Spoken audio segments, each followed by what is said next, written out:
由重慶玩到武漢。今次呢一個王牌長江三峽郵輪團，穿梭巴渝文化同埋荊楚文明嘅時空，從繁華都市到秘境峽谷，從古建韻味到現代郵輪體驗，即刻起程，開啟一段船在水中行，人在畫中遊嘅精彩旅程啦！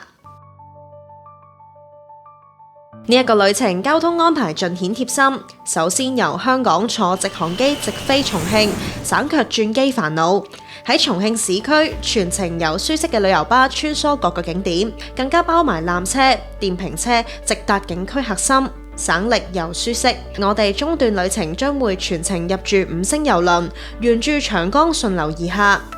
第一日到達重慶之後，直奔打卡必到嘅洪崖洞民族風貌區。傍晚燈光亮起嘅時候，幾百棟嘅樓宇層層疊疊，同千絲門大橋嘅光影相映，就好似動畫《千與千尋》中嘅魔幻場景。外觀呢一座建於1951年嘅經典建築人民大禮堂，氣勢恢宏，曾經係重慶重要嘅政治文化聚會場所，見證住山城嘅發展歷程。打卡重慶最魔幻嘅交通奇景，重慶軌道2號線穿過居民樓而過，樓同埋車共生嘅畫面，成為咗山城立體交通嘅經典標誌。走進重慶嘅心臟地帶，呢一度聳立住抗戰勝利紀念碑，係中國唯一一座紀念抗戰勝利嘅紀念碑。當晚我哋就會前往碼頭登上郵輪，正式拉開長江三峽之旅嘅序幕。船上精彩體驗，玩足全日都唔會悶。清晨可以參加太極晨練，日頭有剪紙、書法、舞蹈教學等嘅文化體驗。黃昏時分，起航派對拉開序幕，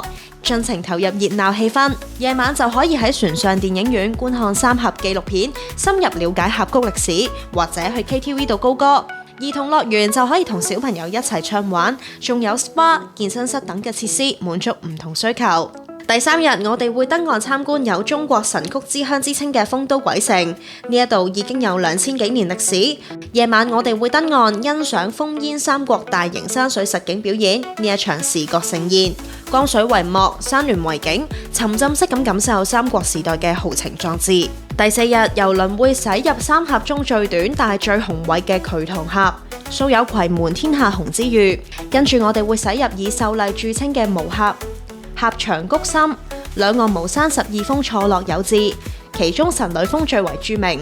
轉乘小船暢遊神女溪，呢一條藏於巫峽深處嘅支流，山高谷深，至今仍然保留住原始嘅自然風貌，就好似世外桃源一樣。離船登岸之後，我哋會喺節流紀念園遠觀世界最大嘅水利樞紐工程三峽大壩，走進三峽工程博物館，感受大國工程嘅震撼。我哋會漫步中國保存最完整嘅南方磚石古城牆之一荊州古城牆。第6日，參觀周代楚國皇陵嘅地下兵馬俑楚皇居馬陣，呢一度係現今保存最完整、規模最大嘅周代楚皇陵園。第7日，我哋會參觀同滕王閣、岳陽樓並稱江南3大名樓嘅黃鶴樓，登樓遠眺武漢三鎮風光，長江浩瀚景色一覽無遺。純玩團住宿就當然有保證啦，全程安排國際品牌酒店加5星郵輪，等你每日都可以好好休息。另外，我哋仲會全程入住世紀榮耀號郵輪，安排3樓或者4樓嘅江景露台房，房內設施齊全，露台直望長江風光。每日早午晚都會提供中西式嘅自助餐，菜式豐富美味，服務細心貼心，等你喺船上都可以享受到5星級嘅體驗。旅程中每一日都會有地道美食等你品嚐，從川渝麻辣到荊楚鮮香，而味道亦都非常之適合香港人嘅口味。睇完呢一個7日長江三峽郵輪團，係咪已經心喐喐呢？有重慶8D 魔幻山城嘅驚喜，有三峽船在水中行，人在畫中遊嘅壯麗，有豐都鬼城嘅神秘，黃鶴樓嘅千年韻味，仲有國際品牌酒店同埋漁樂地道美食。遊覽時間充裕，仲有永安獨家安排嘅船上體驗、景點電瓶車等嘅貼心服務。想親身感受長江嘅紅旗同埋沿岸嘅歷史文化魅力，就即刻上永安旅遊網站 App 到分行或者打熱線中心報名啦。